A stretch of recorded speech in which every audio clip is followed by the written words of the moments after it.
right, so tonight we'll be going over chapter 19. It'll be gastrointestinal and urologic emergencies, as usual. We'll be getting into our National EMS Education Standard competencies. For the medicine, it applies fundamental knowledge to provide basic emergency care and transportation based on assessment findings for an acutely ill patient.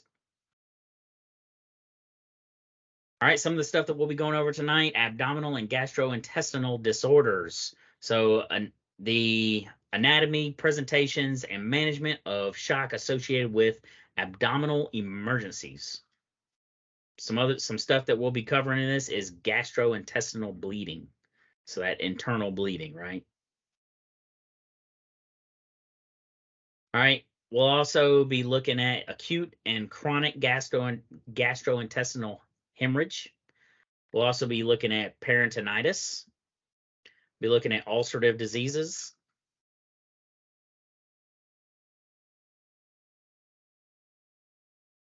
Some other stuff we'll be looking at is the genitourinary renal systems, as far as blood pressure assessments and hemodialysis patients.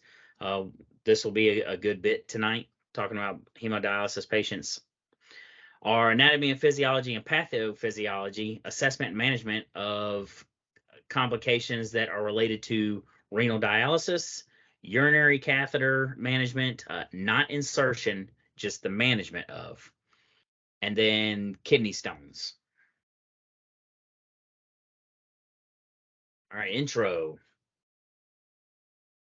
All right, so introduction. Abdominal pain, it's a very common complaint to have. We're going to hit on it tonight. So get geared up with doing that patient assessment. So the cause of abdominal complaint is often very difficult to identify. So as the EMT, you don't need to determine the exact cause of an abdominal pain. All right.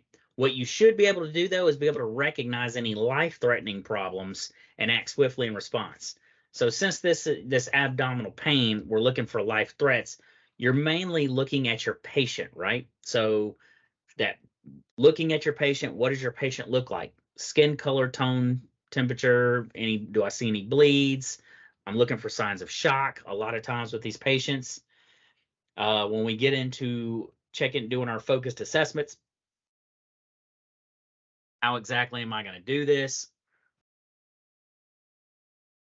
As far as how do I need to check the abdominal region? How do I need to check each quadrant? And we'll get into that. So the patient that is in pain, they're probably going to be anxious, and they're going to require you to use and apply your rapid skills assessment, or your skills of rapid assessment, and then also to have that emotional support, because there's a lot of pain that goes with abdominal region injuries and diseases.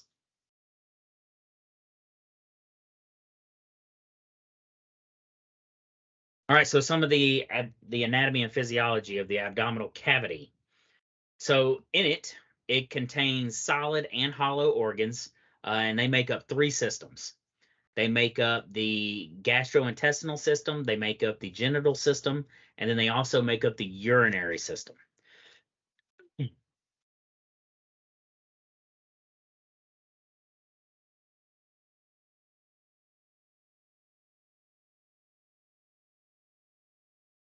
All right, so injuries to a solid organ can cause shock and a lot of bleeding that we really can't stop, right? And then if perforation of a hollow organ occurs, the contents of that hollow organ may leak out, and it can contaminate the rest of the abdominal cavity, which can cause a lot of problems on its own.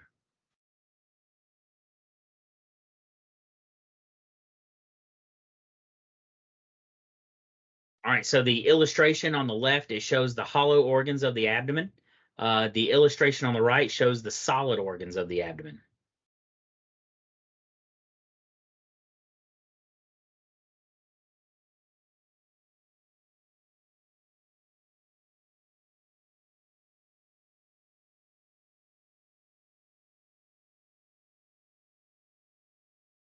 So the gastrointestinal system is responsible for our digestion process.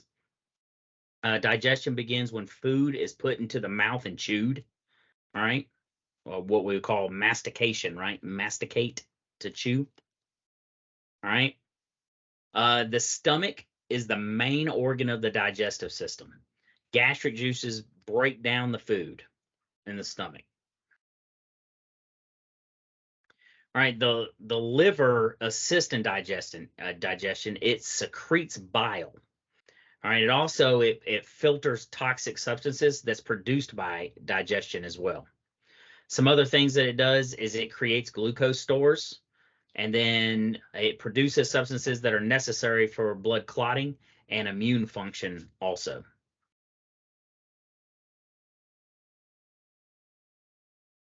And then, as you see here, the gallbladder is a reservoir for that bile that we spoke about earlier.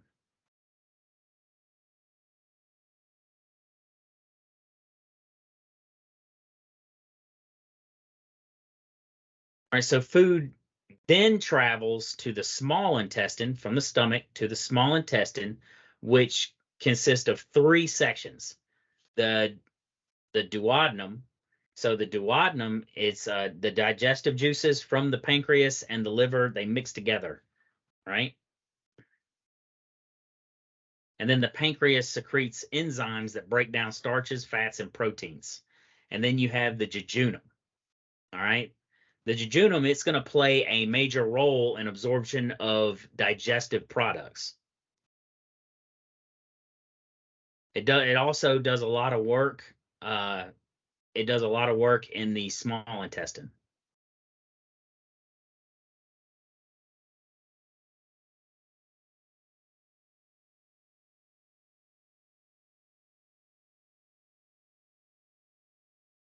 All right, continuing on with the small intestine, you have the ileum, which is going to be it absorbs nutrients that were not absorbed earlier in the system.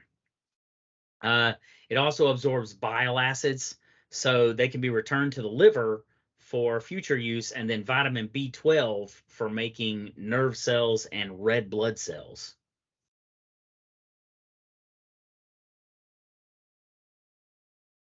All right, now on to the large intestine, the colon. So the food not broken down and used moves into the colon as a waste product. And the colon is also known as the large intestine, right? So water is absorbed and stool is formed in the colon.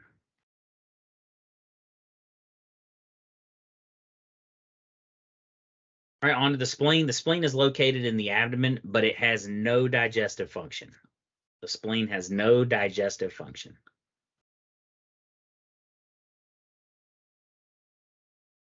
All right, the genital system. The abdominal space, it also holds reproductive organs. The male reproductive system, such as when we talk about testicles, the epididymis, the vas deferentia, you got the seminal vesicles, prostate gland, and then also the penis. The female reproductive system, which consists of the ovaries, fallopian tubes, uterus, cervix, and the vagina. All right, the urinary system. The urinary system, it controls discharge of certain waste materials filtered from the blood by the kidneys. So filtered from the blood by the kidneys.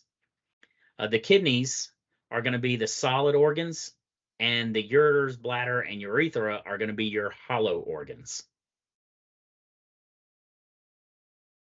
So you also have two kidneys, one on each side, for the most part. Some people have what's called the horseshoe kidney, and it's just one large kidney. Some people do. My granddad's one of them. All right, so ureters join each kidney to the bladder. The urinary bladder is located immediately behind the pubic symphysis in the pelvic area. The bladder empties to the outside of the body through the urethra. In your normal adult forms, you have about 1.5 to 2 liters of urine per day. Seems like a lot of urine, right? So think about the digestive system like this. So the digestive system, like you saw in the back or back a few slides, it is the only outside environment inside your body. It is an outside environment inside your body. So anything that can go wrong and that would make the outside environment into your body would be bad, right? So just keep that in mind about the digestive as we move forward. All right, there's an illustration of the male urinary system.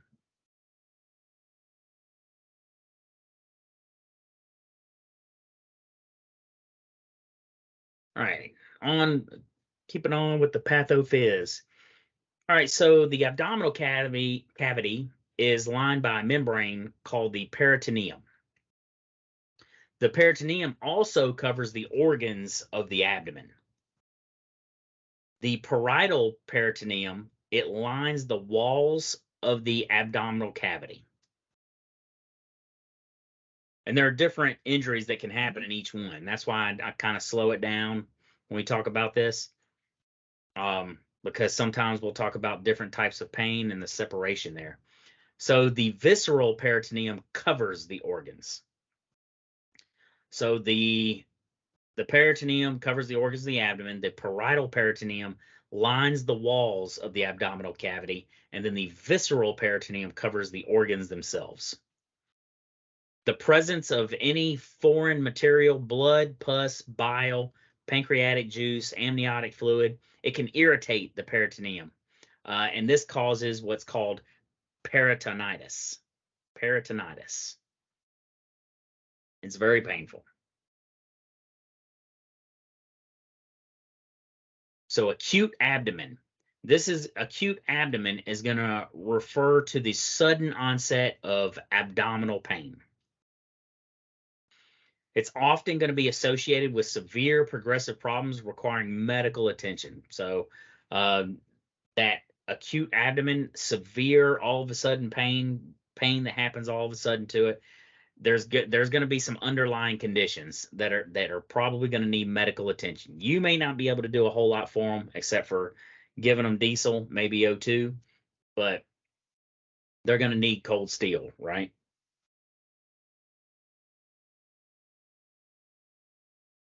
All right, peritonitis. So it can cause what's called ileus. So this is going to be ileus is the paralysis of muscular contractions that normally propel material through the intestine. So some things that you can get from this, you retained gas and feces, it can cause distension. And so when that happens, the stomach then empties by emesis. You throw up. That's what emesis means, vomit.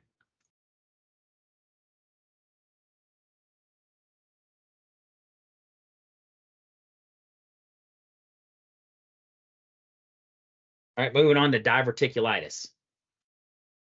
So inflammation in small pockets at weak areas of the muscle walls. You also have cholecystitis, be gallbladder inflammation and acute appendicitis.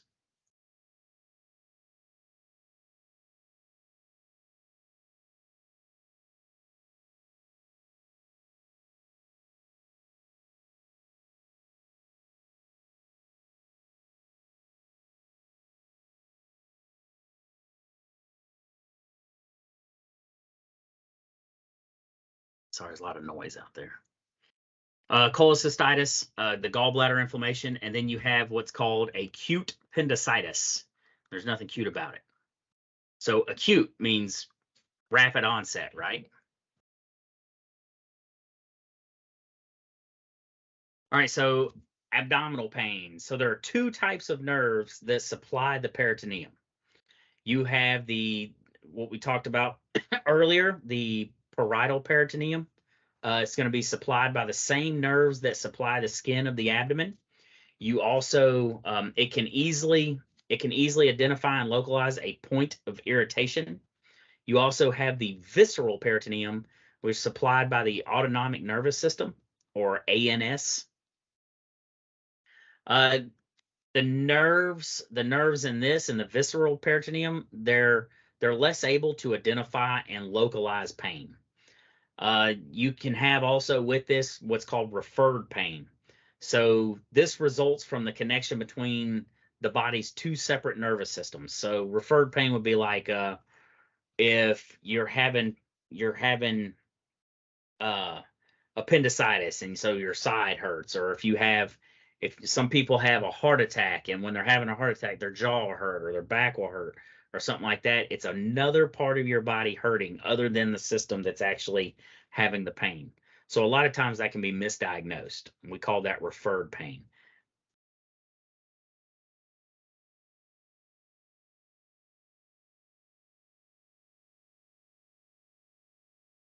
All right, some common causes of acute abdomen, rapid onset of abdominal pain. You can have ulcers. So an ulcer is going to be when the protective layer of the mucus lining, it erodes and it allows acid to eat the organ. All right, causes pain. Some common causes of this. So most peptic ulcers are caused by an infection of the stomach with what it's called Helicobacter pylori bacteria. All right, H. pylori for short. H. pylori. I've had this illness. It is not good. It is terrible. So you always have this this H. pylori bacteria, but when it acts up, then you have to have a pill cocktail. It can actually eat the lining, cause the ulcers, and then that can cause a lot of issues. Also, chronic use of anti-inflammatory drugs known as NSAID, non-steroidal anti-inflammatories. So things like your aspirins, your ibuprofens, things like that, NSAIDs, are not good for.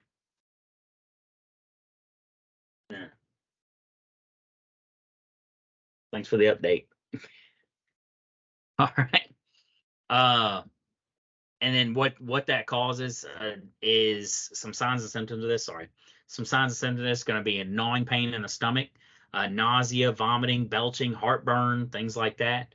Some complications of this. So hematemesis, which is going to be you're throwing up blood. That's what that is. Hema, blood. Okay, and then emesis, vomit. Melena, so you're defecating blood. And then peritonitis, that irritation that we talked about earlier.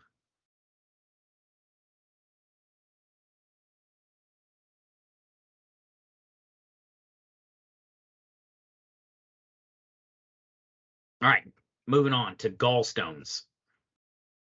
So gallstones may form and block the outlet from the gallbladder. If the blockage is not relieved, inflammation of the gallbladder, cholecystitis, can occur.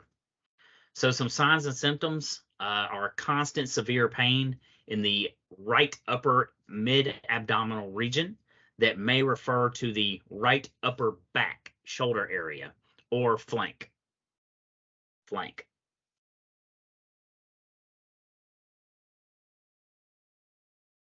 All right, some other stuff that this can cause also is nausea, vomiting, indigestion, bloating, gas, and belching. It looks like everything that the pink juice might get rid of. Nausea, vomiting, indigestion, upset stomach, diarrhea. Boom, boom, boom, boom. I don't know if anybody remembers the song from that. I won't sing it. All right, so I sang enough anyway. Pancreatitis. So pancreatitis, some of the common causes for this. So an obstructing gallstone. Alcohol abuse can cause this. And then some signs and symptoms of this also, it has severe pain in the upper left and right quadrants that can radiate to the back. That referred pain to the back, right? Also, what comes with it is nausea, vomiting, abdominal distension, and tenderness. Some complications of this can actually be sepsis or possibly hemorrhage.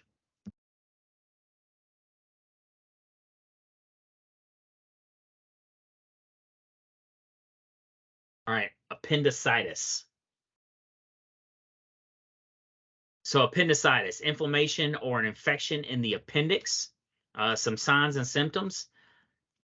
The initial pain it's going to be generalized. It'll be dull and diffuse. It can center around the umbilical area, so around the belly button. So the pain is later it localizes to the right lower quadrant, and it may have some referred pain there.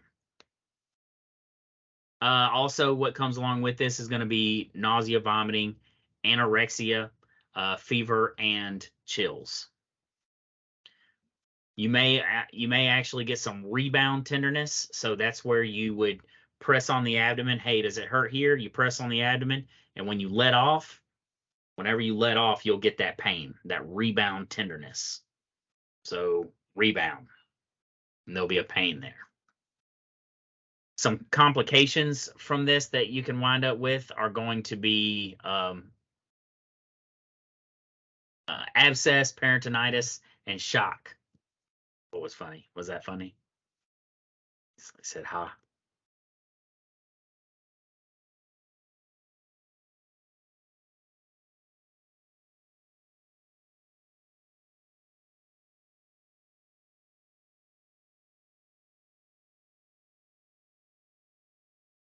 All right. Esophagitis. So esophagitis, it's going to occur when the lining of the esophagus becomes inflamed. Yeah, you would spend a lot of time in the hospital. Whew, that would be terrible. Esophagitis. So this is going to occur when the lining of the esophagus becomes inflamed by infection or acids from the stomach. So like that H. pylori act up, you can actually have that esophagitis can actually go there, or it can happen on the lower end too, and can eat that away. All right, then you have from this or infections or acid from the stomach, right? And then you have what you call gastroesophageal reflux disease, which is going to be called GERD.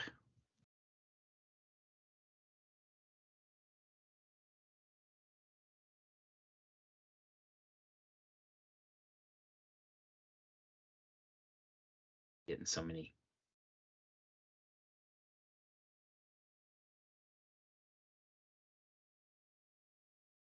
Some signs and symptoms of this are going to be pain with swallowing and feeling like there is something stuck in your throat, in his or her throat. Your patient's, not yours. Your patient's. If you have it, I guess it would be yours. Also, heartburn, nausea, vomiting, sores in the mouth from this. You can also develop what's called esophageal varices. So esophageal varices is going to be when the amount of the pressure within the blood vessels surrounding the esophagus increases, and it's frequently as a result of liver failure. But esophageal varices, when they do rupture, it causes a lot of blood. There is a lot, and you can't stop it.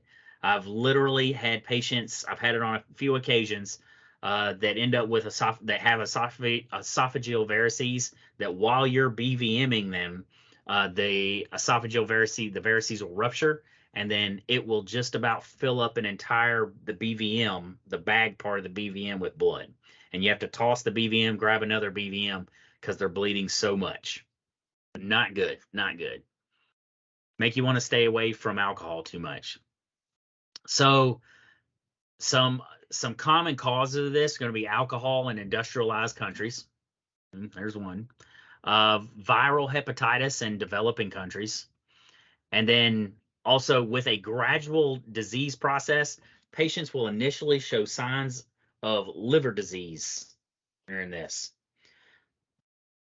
And then it talks about here the rupture is far more sudden. So some signs and symptoms of this are going to be sudden onset discomfort in the epigastric region, all right, or the sternum, difficulty swallowing, and then they may vomit this bright red blood. Bright red blood. You'll have that hypotension, of course, because there's a lot of bleeding involved, and then you'll show signs of shock, of course, because there's a lot of bleeding involved. Significant blood loss is going to be the main complication of this.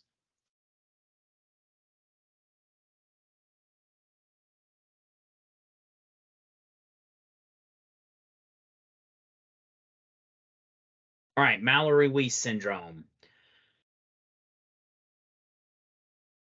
So the junction between the esophagus and the stomach tears, Mallory-Weiss syndrome. So some common causes, violent coughing or vomiting. Some signs and symptoms are going to be signs of shock, of course, because it's a lot of injury.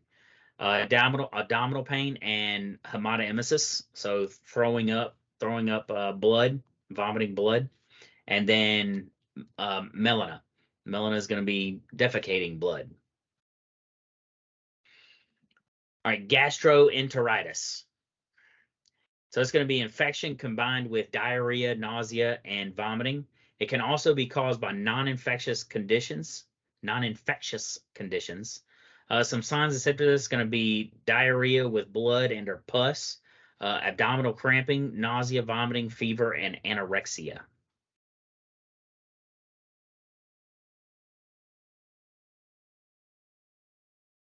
And then your complications that are going to come with this are going to be dehydration and shock.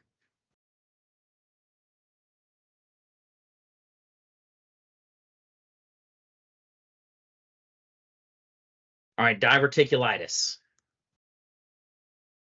So the lack of fiber in the diet, it can cause the consistency of stools to become more solid and requiring more intestinal contractions and increasing pressure in the colon. So the bulges in the colonic walls result from increased intestinal contractions. You'll get these bulges in there.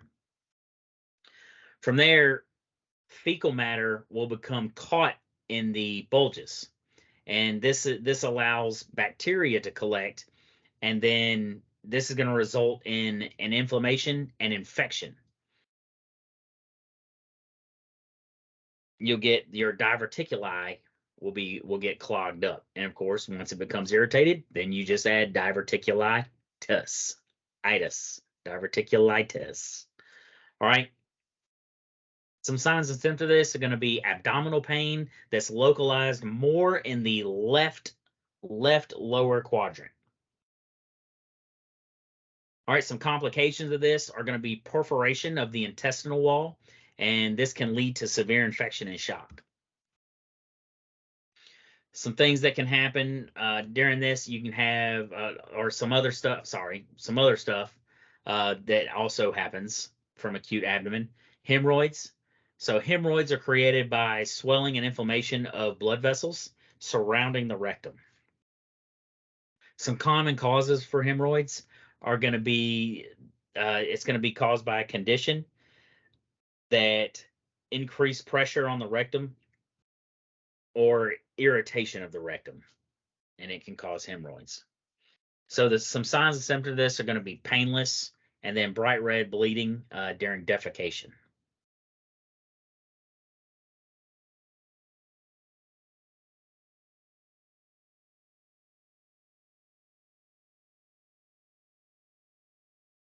All right, urinary symptom or urinary system.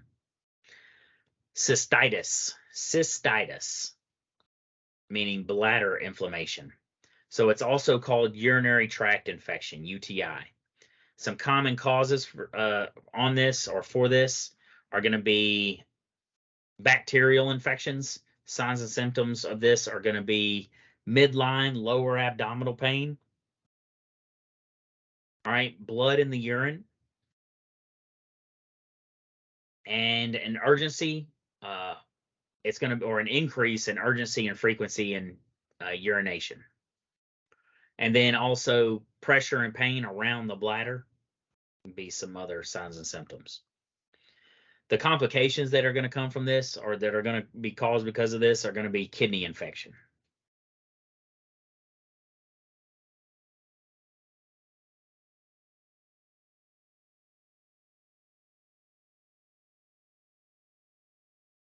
All right, kidneys. Kidneys play a major role in maintaining homeostasis. So when the kidneys fail, uremia results in that. Excuse me. So kidney stones can grow over time and they can cause blockage, which when they start growing, if anybody's ever had a or not kidney infection, but kidney stones, is very painful.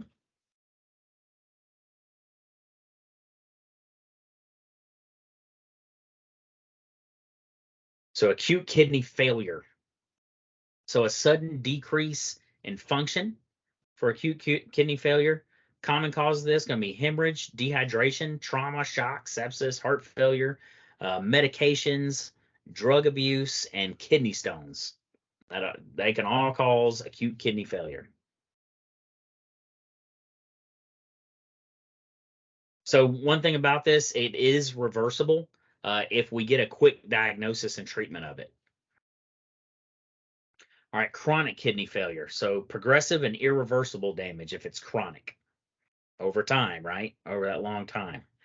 Some common causes for this are going to be diabetes or hypertension, as well as some signs and symptoms for this are going to be lethargy, very tired acting, nausea, headaches, cramps, edema in the extremities, so fluid in the extremities, right? Swelling, that's edema, fluid in there. You'll see that in the extremities and in the face, and then seizures and coma. So it will eventually require treatment with dialysis.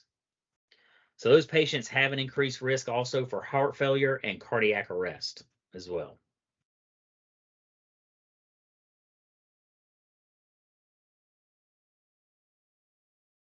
All right, let's take a quick 10-minute break before we jump off in the female reproductive organs. So 10 minutes.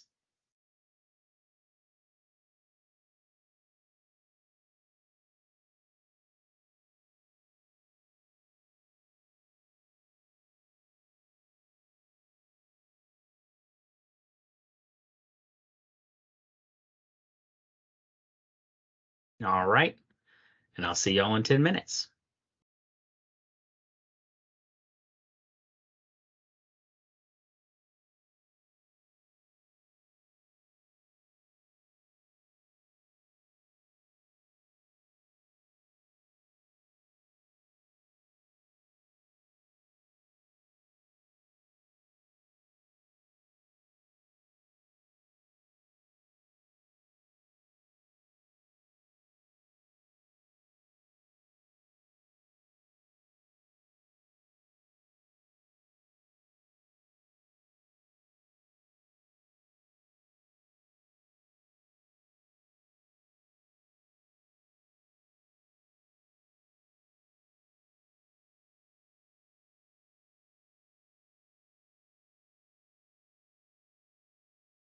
All right.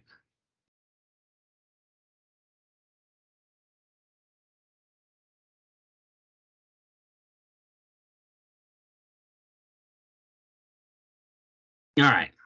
Hope you had a fantastic 10-minute break. We're back on now. All right, female reproductive organs. So the gynecologic problems are the most common cause of acute abdominal pain for your female patients. Lower quadrant pain may relate to the ovaries, fallopian tubes, or the uterus. We'll get into this further with chapter 23.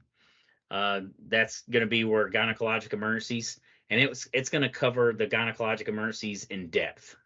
So we'll cover more about gynecologic emergencies in chapter 23. And most definitely, you want to make sure you're here during when we start to get further along in those, because gynecologic emergencies, things when we start talking about neonate, anything like that, birth, anything like that, geriatrics, those are high miss chapters or high miss subjects on the NREMT test. So you want to make sure that you're here, most definitely for those chapters. That's why we save them for last, because it's most of the time whenever we have students that do our tutoring sessions, that's what the high fails are, is in what our last module is.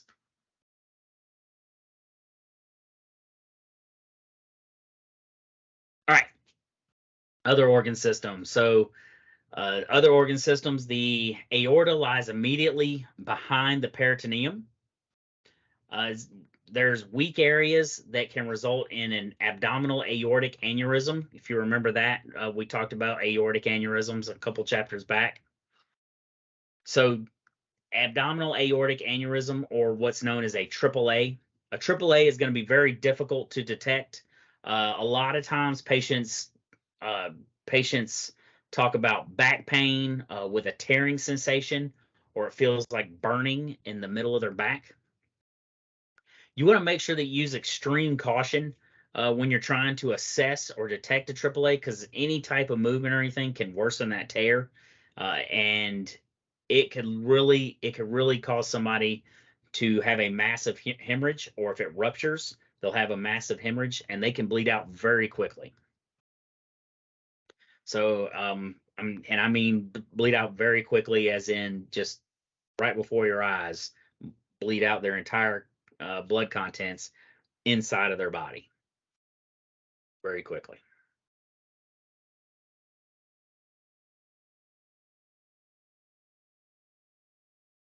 All right, hernia. So hernia, so a protrusion of an organ or a tissue through a hole or an opening into a body cavity. So it can happen in your stomach, a lot of times in your abdominal area.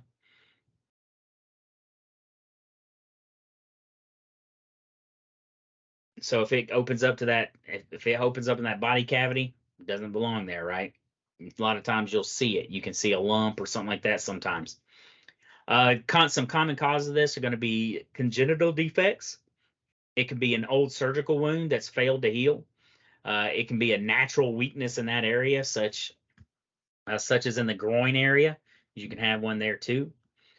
Hernias may not always produce a noticeable lump, but a lot of times in the abdominal region they can. So reducible hernias pose little risk, and they can easily be pushed right back into the body cavity. A doctor trip, ER trip, or something like that. An incarcerated hernia, it can't be pushed back in, and they're compressed by the surrounding body surrounding body tissue. So incarcerated, meaning it's arrested, it's being squeezed on. Incarcerated, it's being strangulated, is pretty much what that means. So the strangulation of an incarcerated hernia, it's going to be a serious medical emergency because the blood supply is compromised by the compressed surrounding tissue, and anything distal to that squeeze, right, is going to be the blood supply is cut off. It's going to start to die, right? It's going to start to get injured.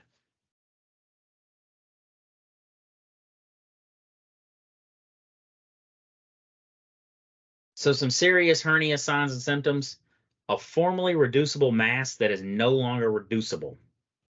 So pain at the hernia site, tenderness when the hernia is palpated, red or blue skin discoloration over the hernia itself.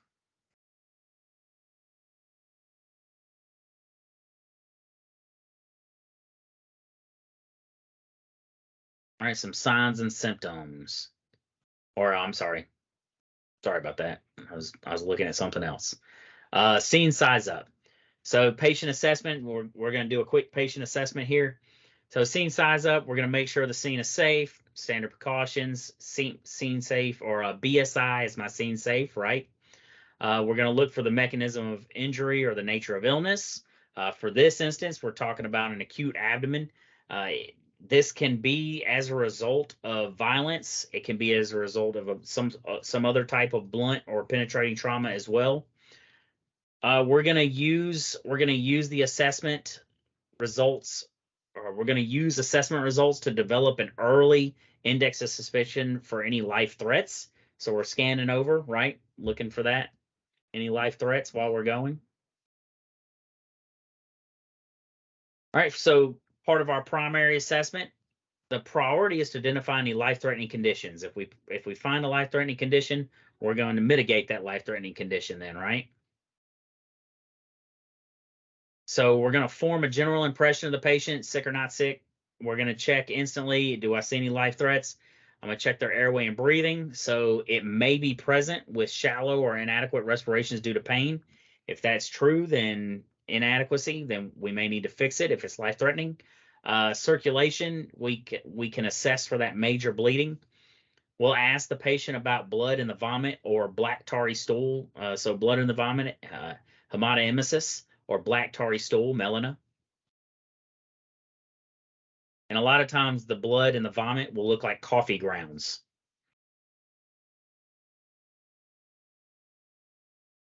All right. Also, we're going to look at pulse rate, quality, and skin condition. That may indicate shock for us. We're going to look for that shock and treat for shock. Make sure you check the pulses in both feet. A difference in pulse strengths can indicate an aortic dissection. So check for pulses in both feet. Try doing that tonight, checking for pulses in the feet, just so you can feel how hard it is to find a pulse in your feet in a lot of your patients. So it's pretty tough. Once you find a pulse in a foot, what I always would do is take my pen and I would mark it on the bare foot so I could find it again quickly. All right, from there, you're going to make a transport decision to immediately transport. It's going to be warranted for this if there are significant signs and symptoms of illness.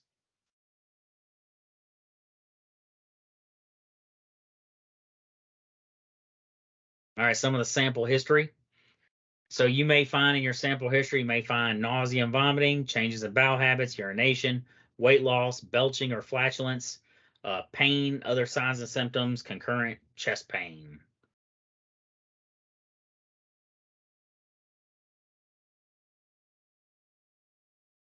So on your physical examination for this, so positioning of the patient may give clues to the nature of the illness. If they're guarding, all right, if they're guarding or they're trying to keep people away, what it looks like. All right, the doubled over. Upon your physical examination, the normal abdomen is going to be soft and tender to the touch, the normal abdomen. So pain and tenderness are going to be the most common symptoms of an acute abdomen. Localized pain may give clues to the problem organ itself. Muscles of the abdominal wall may become rigid or involuntary, which we would call guarding, if the muscles in that area become rigid, because the body is guarding. Makes sense, right? Trying to protect. All right, vital signs. So we'll be looking at things like a high respiratory rate with a normal pulse rate and a blood pressure that may indicate improper ventilations. All right. We also, a high respiratory rate and pulse rate with signs of shock may indicate septic or hypovolemic shock. So a high respiratory rate with a normal pulse rate and blood pressure, it can indicate improper ventilations.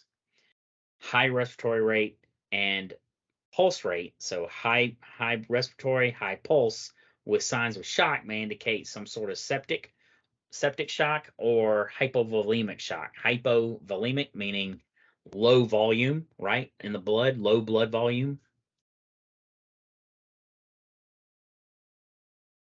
If a patient has a dialysis shunt in their arm, you're going to avoid taking, you're going to be able to see it. It's going to look like a big vein or something like that in their arm. They may even have a port there. If you see that in their arm, you're not going to take a blood pressure in that arm. So you're going to avoid taking a blood pressure in that arm because you may damage it.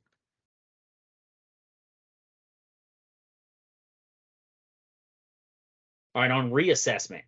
So because it's often difficult to determine the cause of abdominal pain, frequent reassessment is going to be very important for those patients.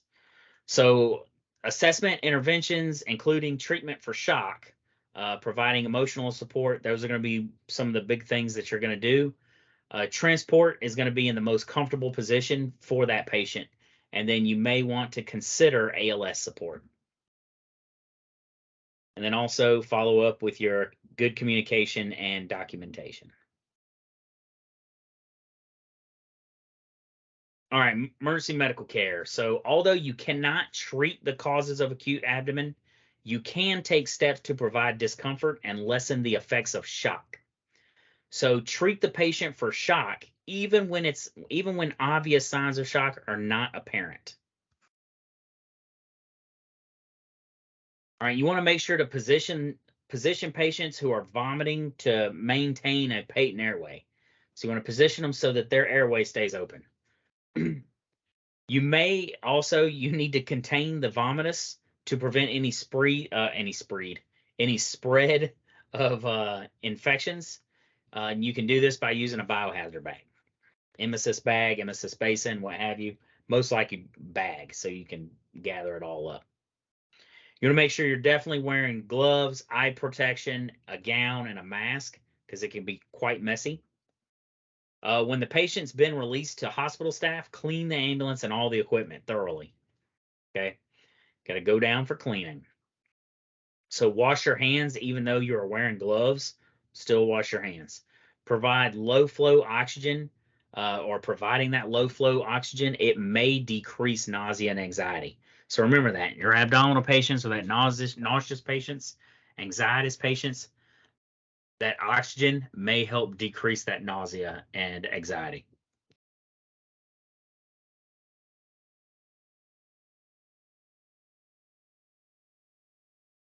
Right, dialysis emergencies.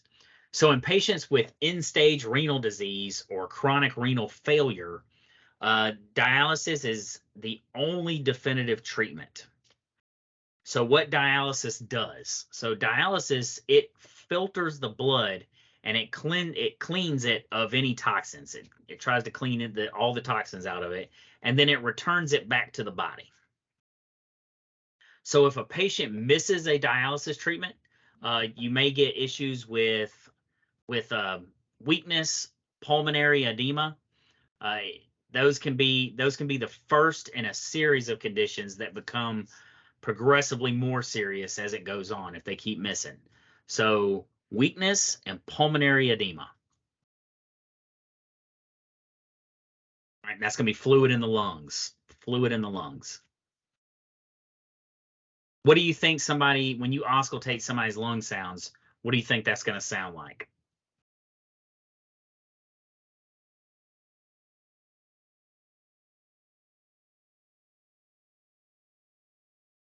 What lung sound would I probably be hearing?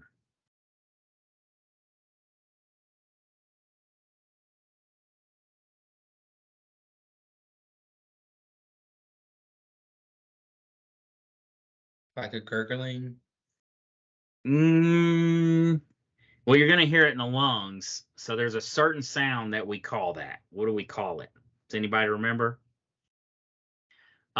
If we're auscultating the patient, Rice Krispies, not Strider. Strider's more for your upper respiratory.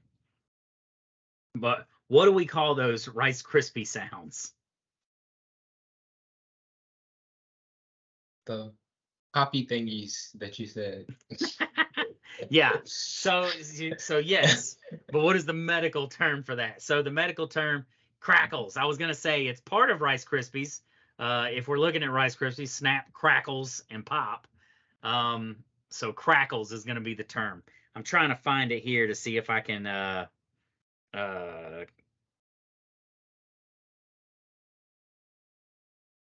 let's see if I can find the lung sound. Crackles in your lung sounds.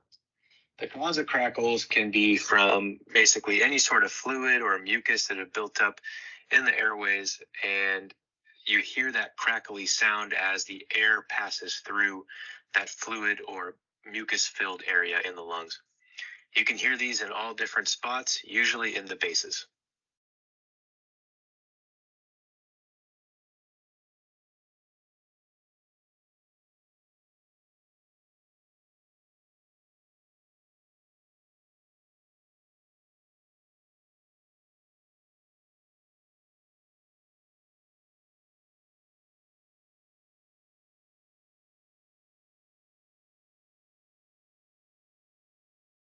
All right, kind of got the point. Were y'all able to hear that pretty good?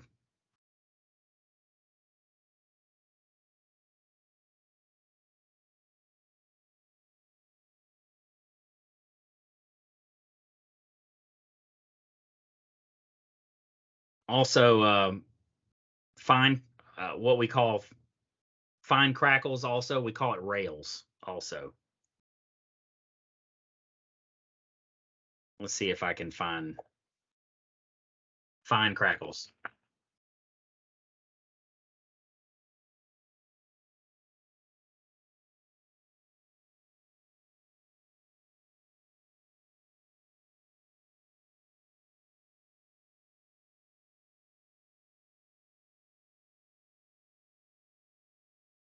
All right.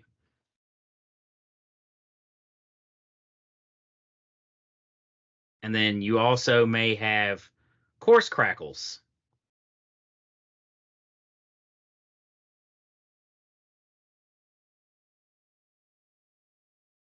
You hear the popping sound that I was talking about?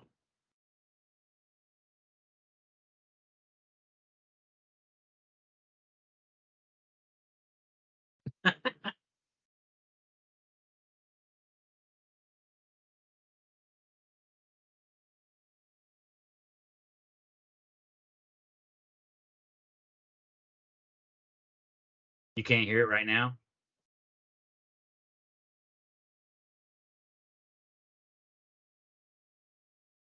Really?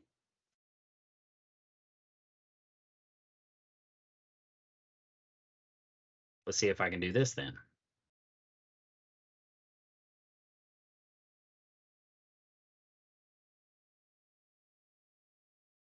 It's really going to help if you can hear it.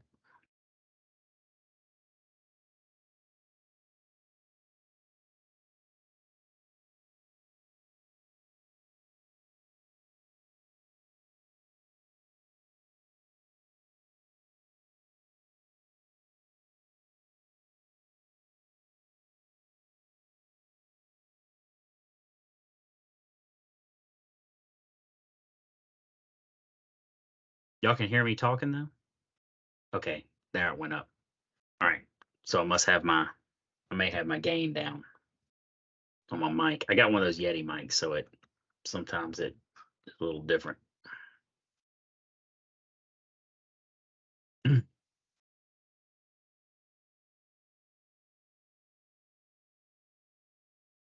Let's see here. Let's see if I can get it to go.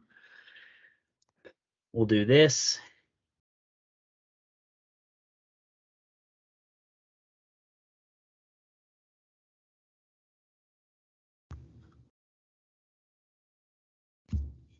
All right, let's see if you can hear this.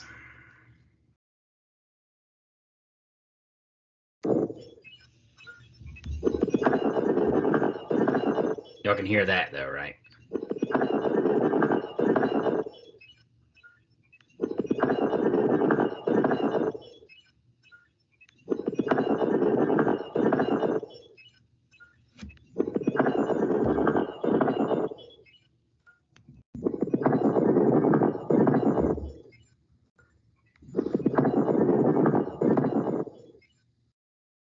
All right, and that's gonna be your coarse crackles, or what we call rails. You also have the fine crackles.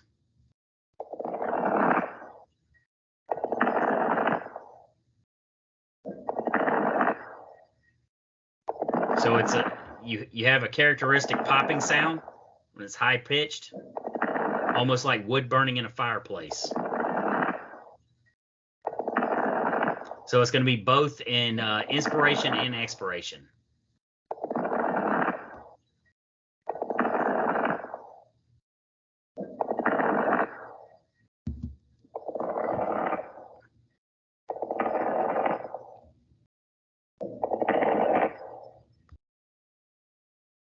All right, you.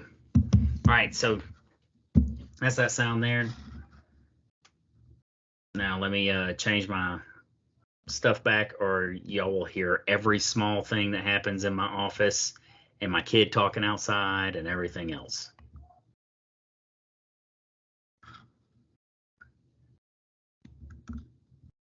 You'll hear my wife yelling at my kid and all that good stuff. All right, so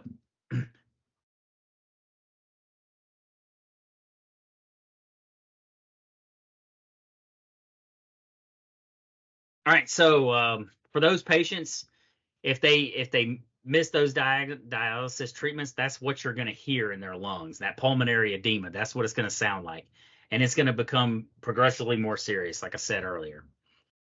So, in some services, may transport those patients to and from dialysis centers, and so I know where I used to work at, we would get calls to dialysis centers all the time, emergency type calls. And then ALS does have to be called and administer sodium bicarb, stuff like that to your patients.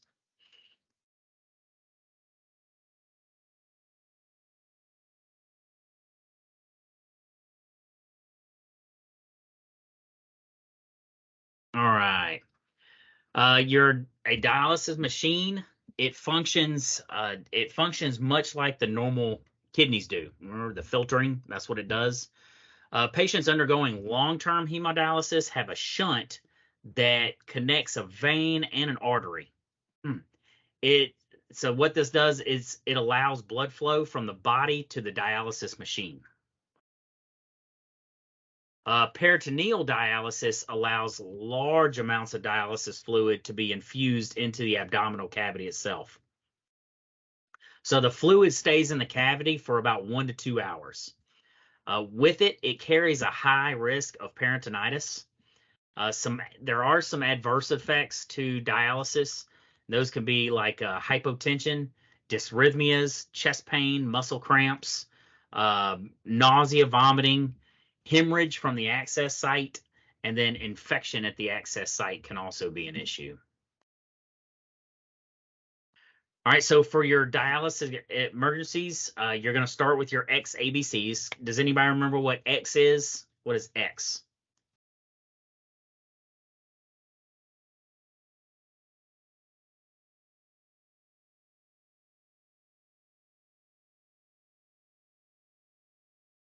What is X in X ABCs?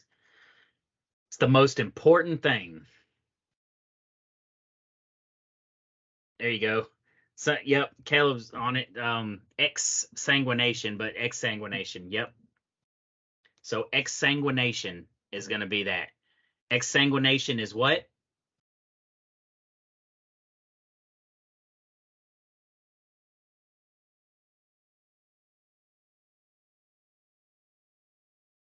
Lots of blood loss, right? So exsanguination is a lot of blood loss or bleeding out. Exsanguination. That's the first thing you need to mitigate in a life threat. If you see a lot of blood, stop it.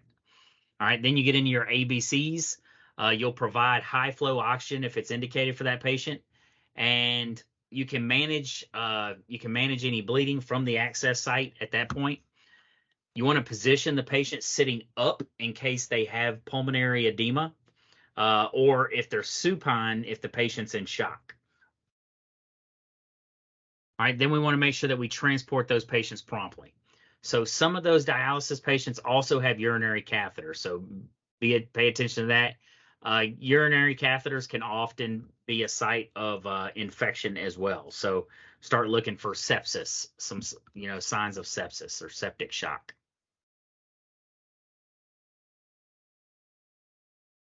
All right.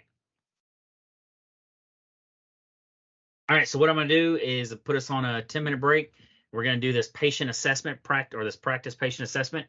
Y'all think about who wants to go into the fire today with the patient assessment. And then when I get back, we'll either have a volunteer or I'll choose somebody from the crowd.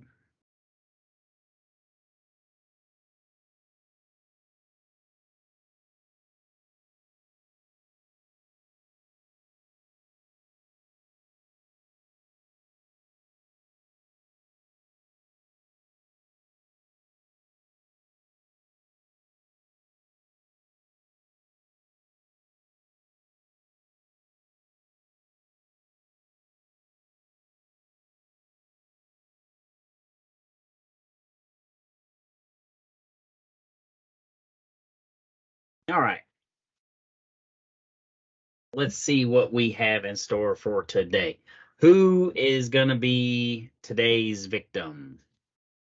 Today's success?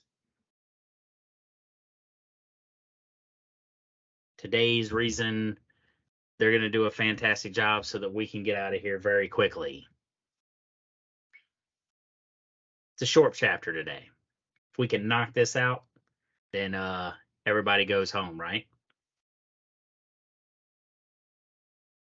So who's going to be responsible for that?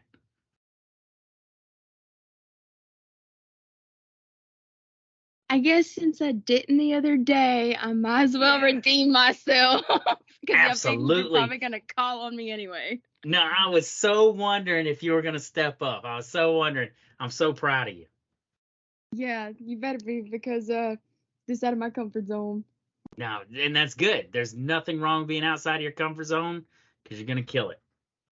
You're going to Guess we do can see. absolute fabulous. And maybe today I'll keep up with the slides so that you can kind of help a little bit of help there. Mm-hmm. Well, All thank right. you. Appreciate it. No problem. You got this. We're going to help you. That's right. Oh, thank you. I appreciate it. That's right. You always have partners, right? All right. Let's see here. Where'd it go? There it is. Whew. So you could not find it, and it would have been perfectly fine. oh, I'd have just made another one. I made another one on the fly.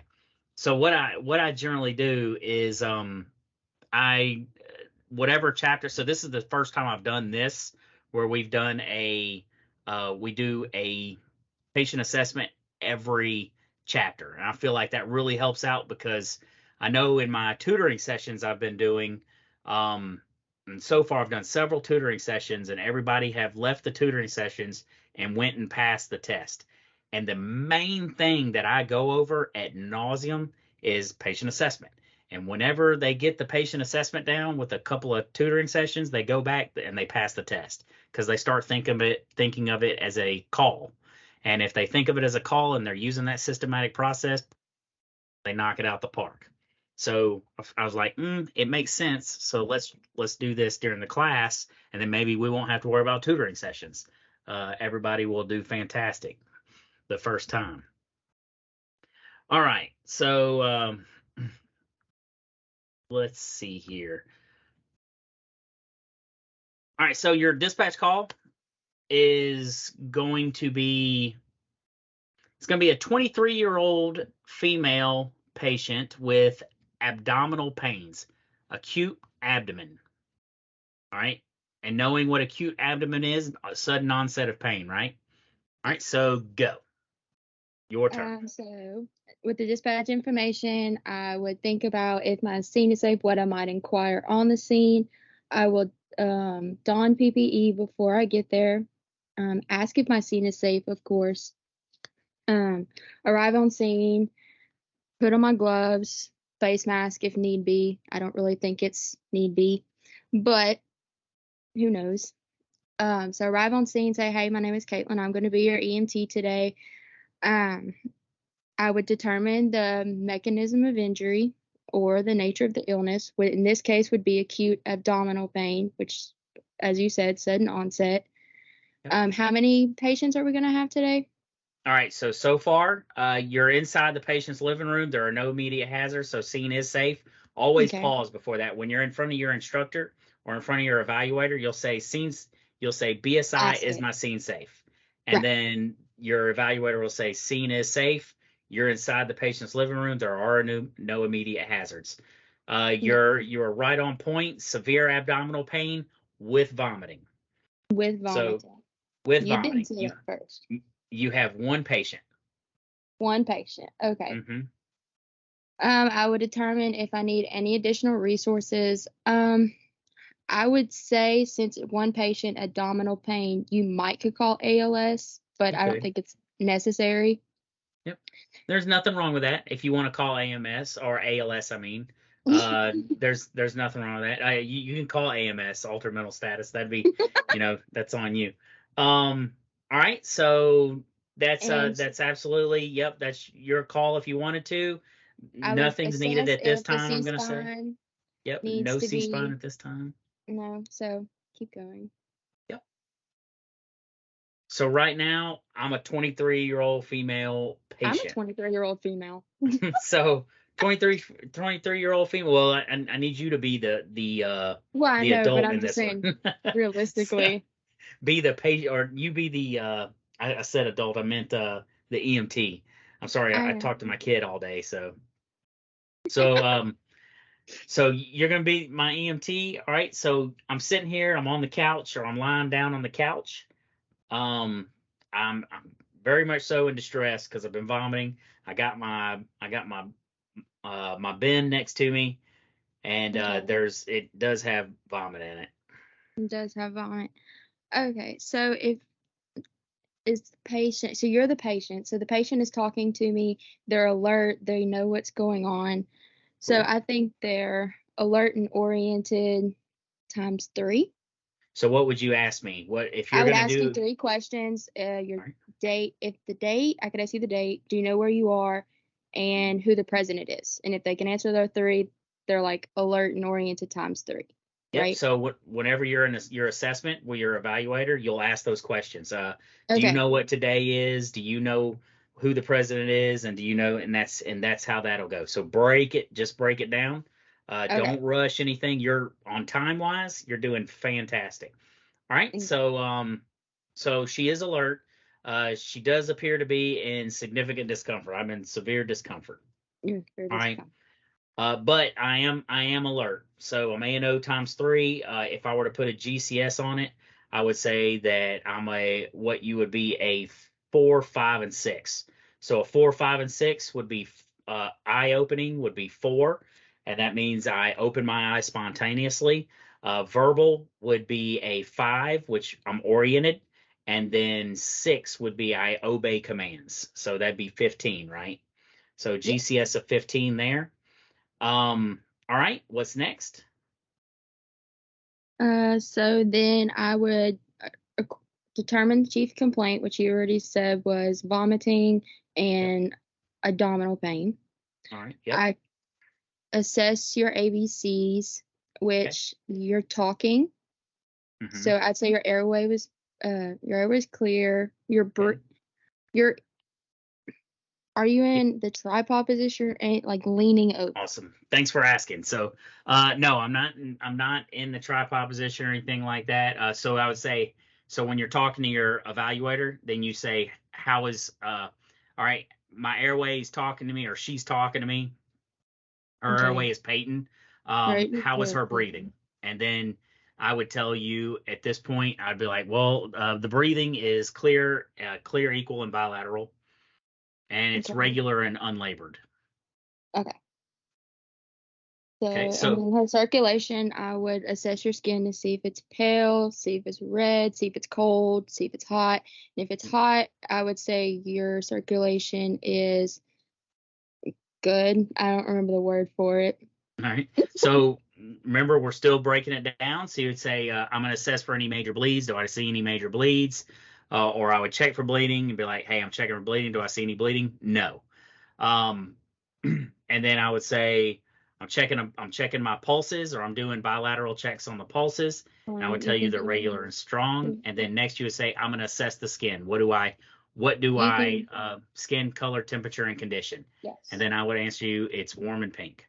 Um, So this patient is nauseous, been vomiting, is in distress. What is something you could probably give this patient that would help out? you could give O2, probably nasal Okay. canyon, and probably 2 liters per minute, 2 to 6, probably about 4. Boom.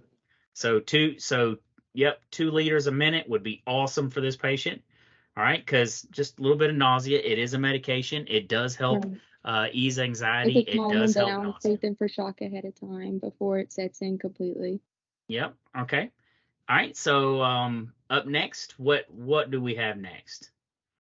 So what do you think? What do you think this patient? I What think if priority would you give this patient?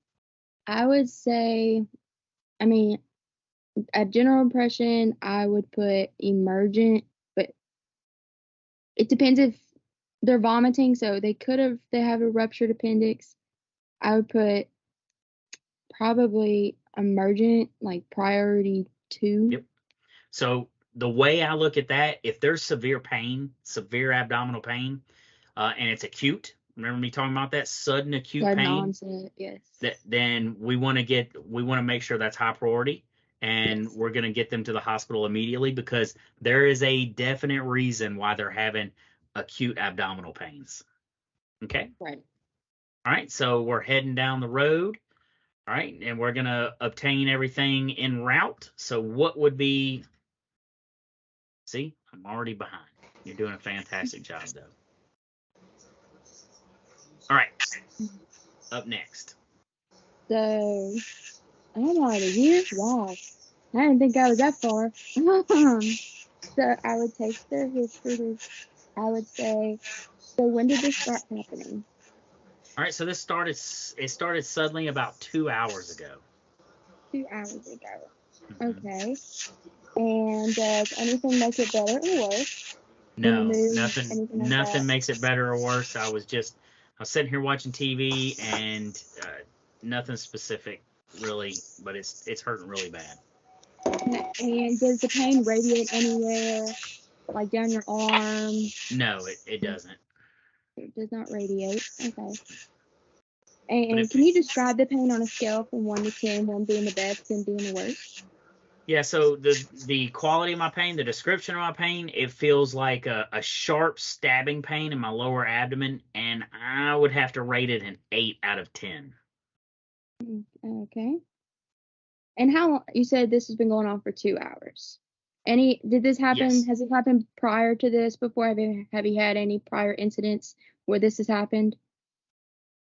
No, I haven't had any previous episodes of this. The pain's been pretty consistent though since it started 2 hours ago. Okay.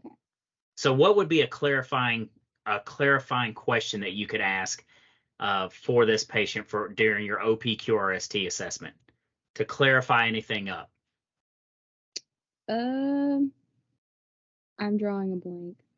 So on this, when I'm thinking abdominal pains too, I ask about bowel movements or changes in diet. What are I have some a things? question. Just Go for it. Since she's a 23-year-old female, she is in the childbearing years. So could you ask her if there's a possibility of her being pregnant?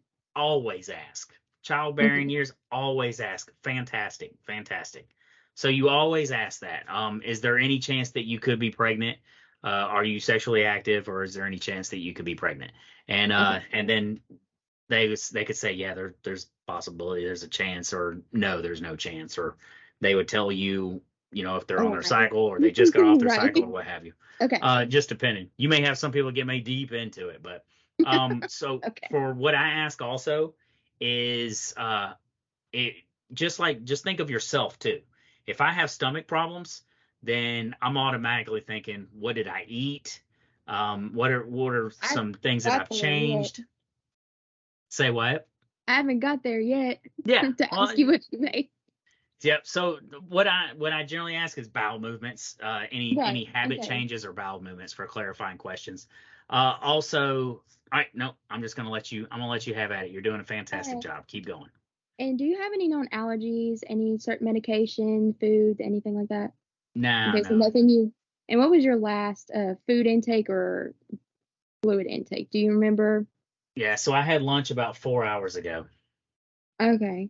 And are you on any current medications? Birth control pills. Birth control? Okay. And do you have a past medical history about any prior conditions, any medical conditions you? No similar episodes of this. Okay. And what were you doing right before this started happening? I was watching Cops. You were watching Cops. Overachiever. Okay. All right. So from this, I think you go on to your secondary assessment and see if it's a focused assessment. Okay. I think it's going to be a focused assessment because it's in the abdomen. Okay. And it's going. So how would you check that? What are some things that you can do? You can palpate the abdomen if it's rigid or soft. So one of the things that I always ask is, where exactly is it at? And I said, and where did I tell you it was at? Lower abdominal, right? Lower abdominal. Yep. And there's nothing wrong with asking the question again. Hey, where exactly are you feeling the pain at? Lower abdominal. So if it's a lower abdominal, where do I want to check first? The lower right quadrant or the So lower left quadrant? so this is what I would do. And this is, this is preferred. So Okay. if you're hurting on your belly, if you're hurting in your lower belly, imagine if I started palpating your lower belly. Now, if I palpated anywhere else, what's still gonna hurt?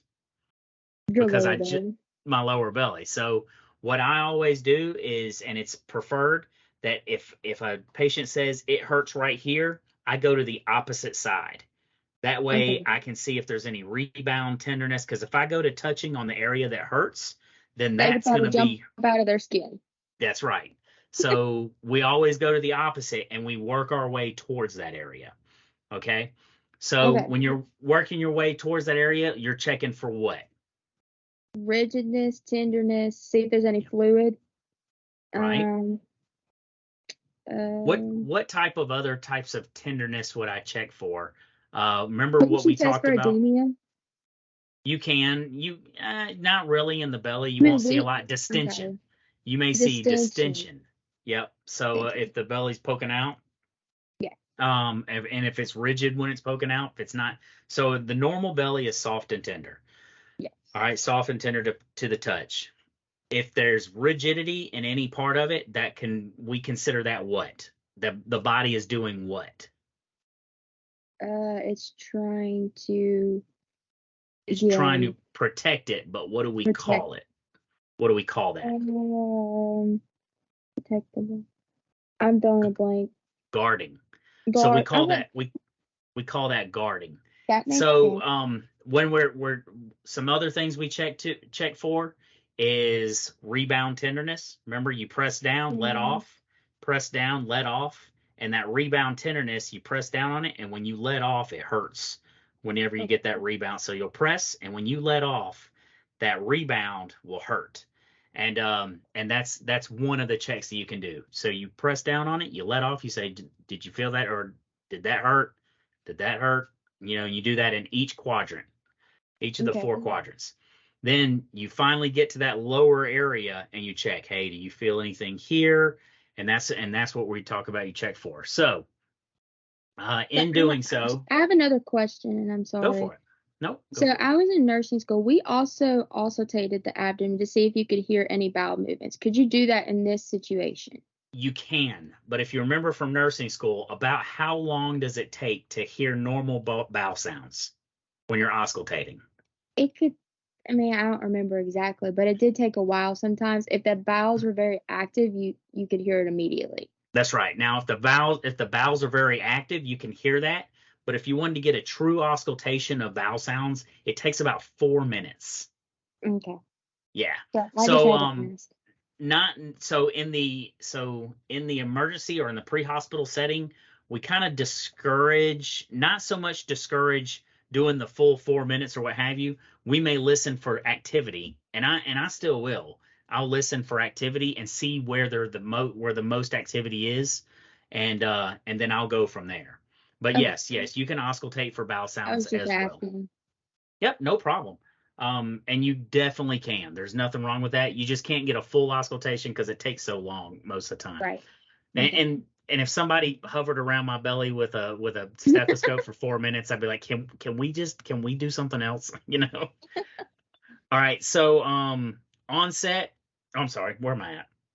So I always go through, even though we did do a focused assessment, I always go through all the stuff first. So cardiovascular, it's a regular pulse, normal blood pressure. Which what do I always say about normal? I always say normal is dependent upon each person, right? Yes. Neurological, she's alert, oriented ×4. Pupils equal and reactive. Integumentary system or skin is warm, pink, and dry. Reproductive, not available, not applicable at this time. Pulmonary, clear breath sounds. Musculoskeletal, no issues, no deformities, no injuries noted. GI, severe lower abdominal nausea and vomiting. And then the psychological part of it, I would put anxious. All right. Up next would be Your vitals. your vitals. Okay. What vitals would you like? I would say the blood pressure, because I figure it's Sweet. going to be elevated since they're in pain. Yep. Well, blood pressure is 115 over 75. Normal. Okay. And honestly, I'm going to do a full set of vitals anyway, Okay. probably. And your pulse, Okay. 85 on regular. 85. And the respirations, 18 in regular. 18. Okay. What's their SpO2? 98. And did you take a blood sugar, CBG? If you want to. I always do because I know my history. That's fine. Yep. Absolutely. 95. But then also with your history, that doesn't mean a thing, right? No, but that's just something I've always been taught in my. Absolutely. And there's nothing wrong with that. And your pupils, you said they're equal, round, reactive to light, right? They're pearl. That's right. They're pearl. Okay. I don't think I'm missing. Am I missing anything? I don't think so. Okay. And interventions. I gave nasal cannula. What would be your field impression? Just before we start that, what would be your field impression of this patient right now? And And I'm gonna go ahead and let you know that you nailed it on the head at the very top.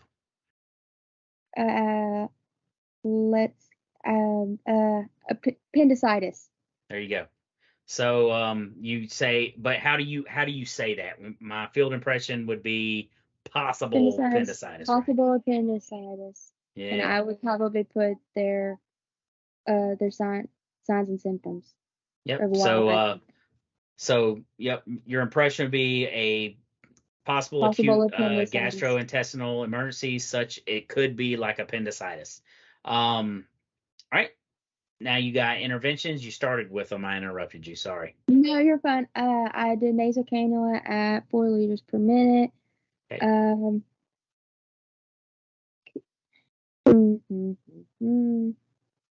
What else could I do in this situation? It's a little cold in here. Put a blanket on you to treat for shock, just in There you go. case. They're also throwing up, so what do you definitely want to make sure? Get it in Mrs. Bag. There you go. Yeah. Anybody with stomach pains, I go ahead and whip one of those out. Throw them in Mrs. Bag. Yep. Right.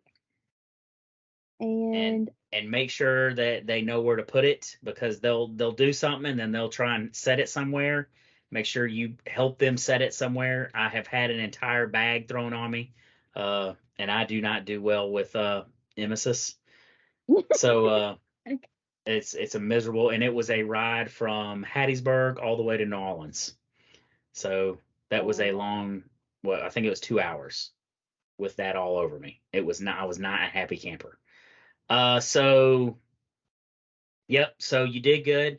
Maintain her airway. You continue the oxygen, position of comfort, and then you're doing a rapid transport. You gave me an emesis bag. You covered me up. All right. What's going to be next? So your interventions are there. your handoff report. All right. Yeah. So what's next? How and when. Yep. Your reassessment. So basically, I need to do my handoff report. Nope. So we're still on the ride. So at this point, we're still on the ride. So we're gonna do a reassessment. So how are we gonna do the reassessment and how often? Every 5 minutes. Okay. Every 5 minutes. Awesome. I could see if. Well, her pulse was only 85, so I mean, I could see if the oxygen may have calmed her down to see. Right. I could do another set of vitals. Absolutely. So always do a second set of vitals, because we're doing trending, right? We're trending. Right. Most of your patient reports also, most of your paper reports that you have to hand off to the nurse or doctor or what have you, they want to see 2 to 3 sets of vitals on there. And I So, know the ambulance I rode in, we call and report before we even get there with the set of vitals. So when we would call in a report with a set of vitals, and then when we show up, we hand them We have a a current sliver. set of vitals. Yep, with a set of vitals and then or 2 and sets your of vitals on EKG. it, and our signature and an EKG if you got one. All right, so the second set of vitals is going to be 120/80. Pulse is 80. Respirations are 17. SpO2 is 99 on 4 liters. So you're good there. You assess every 5 minutes, so that's good. And if there's any situation changes, you'll adapt to that. All right, so go ahead with your patient report. I'm Nurse Karen, and I'm just waiting on you, EMT. Okay, wait on me. Dispatch notes was a 23-year-old female. Chief complaint was abdominal pain and vomiting. We got on scene. She was found in the tripod position, still complaining of the abdominal pain. I asked her what she rated her pain. She said it was sharp, and she rated it at 8 out of 10. She said nothing makes it better or worse. She said this has only been happening for the last 2 hours. Her first set of vitals were blood pressure 115/75, her pulse of 85, respirations of, I think it was 19, and a CBG of 95, and her pupils were pearl. I put her on a nasal cannula of 4 liters per minute with a blanket to treat for shock, as well as giving her an emesis bag in case of vomiting. Reassessed her every 5 minutes. My last current vitals were blood pressure 120/80, pulse of 80, respirations of 17, and her pulse ox is now 99. I asked if she's on no current medications, not allergic to anything. Except for she was on medications. She was on one medication. She was on birth control. There you go. She was on birth control, and I'm thinking possible appendicitis with acute onset, whatever that word is. At this moment, I'm blanking. So, acute abdomen. Acute abdomen. So I thought that was it, but then I was like, no, it's too simple. Okay. Yeah, or gastrointestinal, right? Acute gastrointestinal. Okay. No, did I miss anything? Nope, you didn't. That's good. All right. Thanks a lot. EMT. Appreciate it. You can go get your sandwich and your slushie out of the room. Just disappear from here. I think it's gonna be coffee. Is it coffee? It's coffee. Mine was Gatorade and a sandwich. No, mine's coffee or energy drinks. All right, so that was great. Perfect. That was awesome. You killed it. Thank you very much, Caitlin. Thank you. Fantastic job. If I could give a hand, that would be. I'm trying to figure out how to do that here. The hand thing. There it is. The applause. Good job. Fantastic. Thank you. And that makes everybody else happy too, because we're going to do a couple of review questions, and then we're going to jump off of here early tonight, so y'all can study very hard for the test on Saturday, right? And you're also going to read ahead because we got so much time on our hands now. All right, so let's jump right into that. All right, so the blank lies in the retroperitoneal space, A, B, C, or D. All right, hold your answers. All right, go ahead and answer.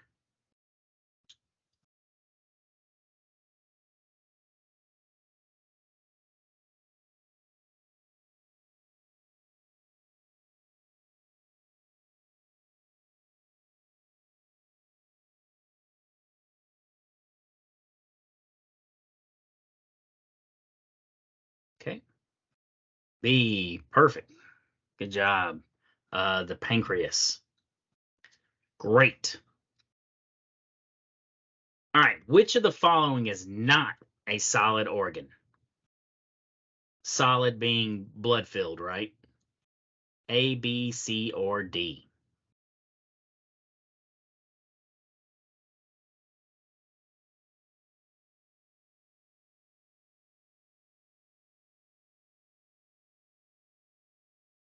All right.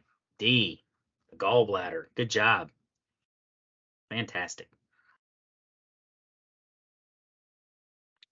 This is more like the how the NREMT would be set up.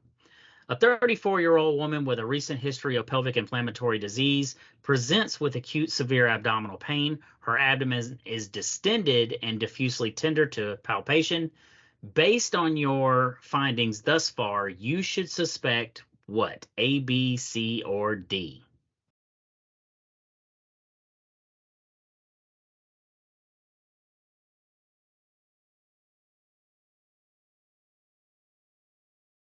Okay. All right, getting a little bit of different answers here. Got some B's, got some C's. All right, let's take a look. Answer's A, peritonitis. So you can see it there, peritonitis, an inflammation of the thin membrane that lines the abdominal cavity. Typically results with acute abdominal pain. Causes of peritonitis include infection, blunt or penetrating abdominal trauma. The pain caused by peritonitis is typically diffuse or widespread, whereas appendicitis, a pancreatitis, or cholecystitis, congratulations. Congratulations, son. Fantastic. You have a doctor in the making. The doctor. All right, the inflammation of the gallbladder, it's usually localized. So we talked about peritonitis being widespread or diffuse pain, whereas the appendicitis, which is a certain organ function, pancreas, a certain organ, and then cholecystitis is usually pinpointed, right? We can point right to it, and it's localized in a particular area. So the diffuse was the part that we'd be looking at there. Fantastic. All right, most patients with an acute abdomen present with A, B, C, or D.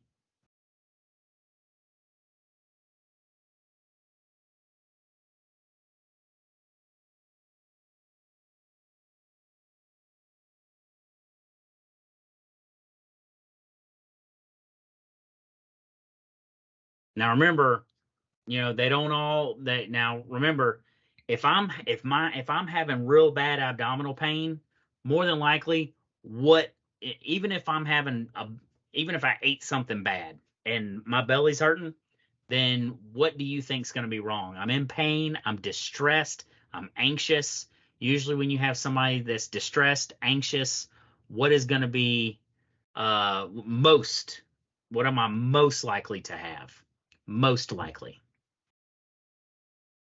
There you go. So most likely, this is what I'm talking about, what would be the most? You don't want to get, well, I may have dyspnea. Not really. Diarrhea, not necessarily. It may not have anything to do with that. Hypotension, we may not be bleeding at that time, or anything else, or anything that could cause that. So we'll move down, tachycardia, because most definitely people in pain are generally going to be tachycardic. And that's going to be anything above 100 beats a minute. Outstanding. All right. Which of the following signs or symptoms would be the least likely to find in a patient with acute abdomen?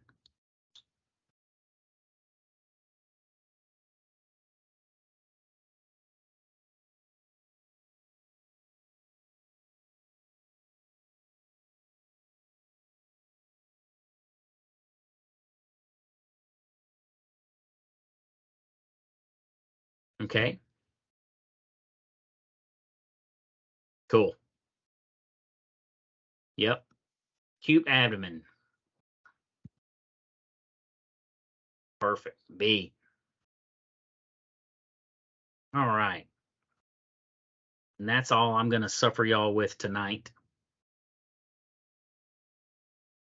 All right. So in closing, our class code is going to be 1989.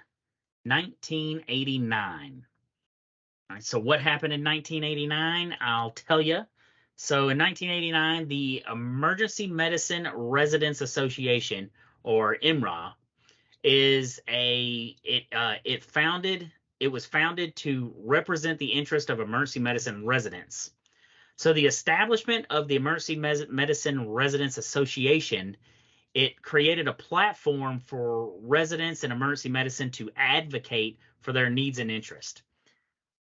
The EMRA, it supports residents through education, networking opportunities, some leadership development stuff, and advocacy efforts. So it plays a vital role in fostering the growth and the well-being of emergency medicine residents. So that's what happened in 1989. EMRA was founded in 1989, which is going to be your class code. Don't forget your attendance forms. All right, so coming up due this Saturday, August 26, 2023 at 11:59 p.m. It's going to shut you down. I am still answering some of y'all's Platinum ED stuff and everything. Had sick kids, sick wife, and everything else this past weekend. It was something else. I'm just trying to dodge it myself. So I'm trying to get caught up on all that work stuff and everything. So let me know automatically what your needs are. Usually in the subject line, very simply put what your need is. So if you need something opened up, then you could say COVID is still here. You're absolutely right. And I hate saying that because this is now memorialized on recording. So just put what your need is on the subject line. If you need a test reopened or if you're having an issue, you can put chapter 17 quiz, chapter 18 quiz, and then automatically that puts me in the mindset, oh, I need to look at this. I need to start getting lined up for this. All right, anyway, so this Saturday, August 26, 2023, is going to be chapter 19, which is what we did tonight, GI and urologic emergencies in Platinum ED, and then also what we'll be going over Thursday.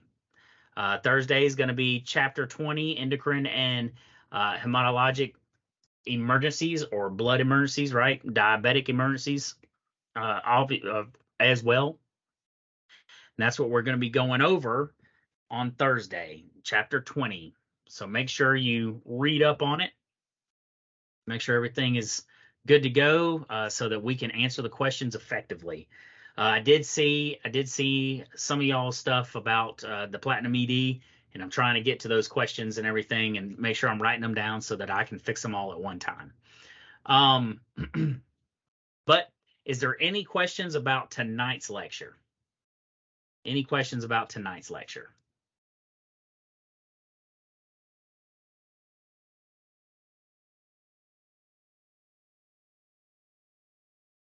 All right, if there is no questions, then what I'm going to do is bid y'all adieu for tonight. Thank y'all very much for coming out.